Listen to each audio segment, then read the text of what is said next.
You also mentioned that the school was on probation. I assume they're on probation under No Child Left Behind. There's some issues with No Child Left Behind, but this is the New England Association of Schools and Colleges, which has done the probationary status. I have to say, I got no idea what that is. So, right. I mean, I've heard of the organization, yeah, but sure. I don't know right. what caused you to but go there, probationary status. There are No Child Left Behind issues in the district as well.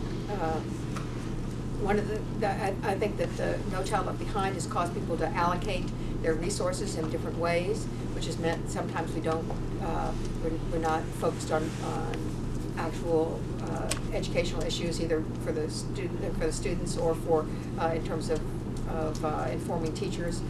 So John has a pretty expansive restructuring of whether you keep the edifice of No Child Left Behind is really less important. So that's a political decision. But you have to gut the building behind it, and his exact plans for gutting the building behind it are actually, I think, on the website in terms of establishing a different standard for evaluation. We don't have a single evaluation, one size fits all. I always, say there's not a woman in the room who believes there's such a thing as one size fits all, and there's certainly no such thing in education.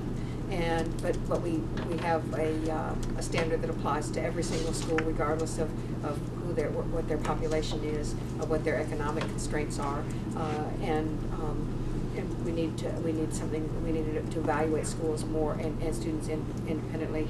New Hampshire's Follow the Child program was rejected by the Department of Education. That's a value-added assessment. Basically, you're measuring the growth from year to year, and that's a great way to evaluate how a teacher has done. A better way to evaluate them whether they met some arbitrary standard. I always use an example. I mean, 70 was passing when I was in school, and if a kid moved from 13 to 53, what a great success that teacher's had. But under No Child Left Behind, it's under the number 70, and so they failed. And the same thing's true on the other end. If you go up, if you had a student who started here and went down, but say stayed above 70, the teacher succeeded. It's nonsense.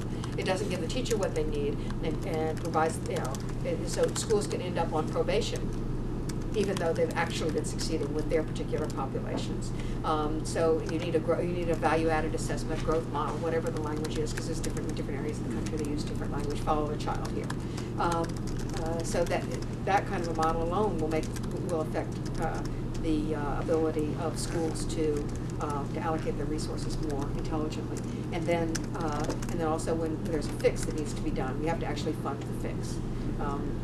That's the other way the federal government can help participate. I don't think that No Child Left Behind was ever intended to actually fix the public schools. I think it was intended as an excuse to go to vouchers. What was going to happen in their mind was schools were going to fail. They were going to force them to do a fix, which was the same fix for everybody, which is basically they take money away from you and from the existing school system required to be used for a particular kind of supplemental services, some of which were actually sent out to, surprise, surprise, private contractors.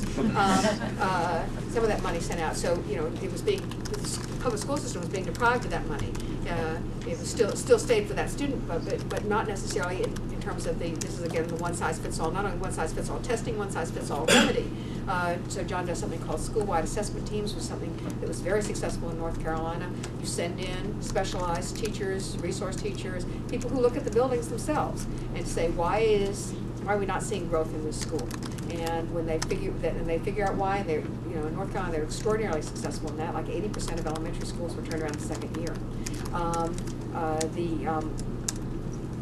You're able to identify what needs to be done, and then the very important part, and that is you have to fund the fix.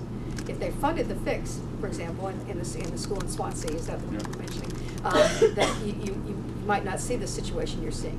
For one thing, if they funded the fix for No Child Left Behind, then the school system would be in a position perhaps to spend some of their other resources on fixing the problem that we're having with New England schools.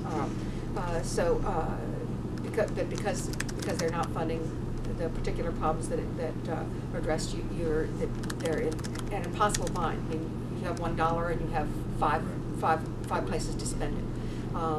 So those are some of the things you do. But I really want to commend you to look at the website. I think there's the Washington Post education columnist said that John's was the most intelligent, thoughtful approach with respect to education policies and education policy, which we've heard about a number of his policies over time. But that I can't possibly do it justice even as long as I've talked.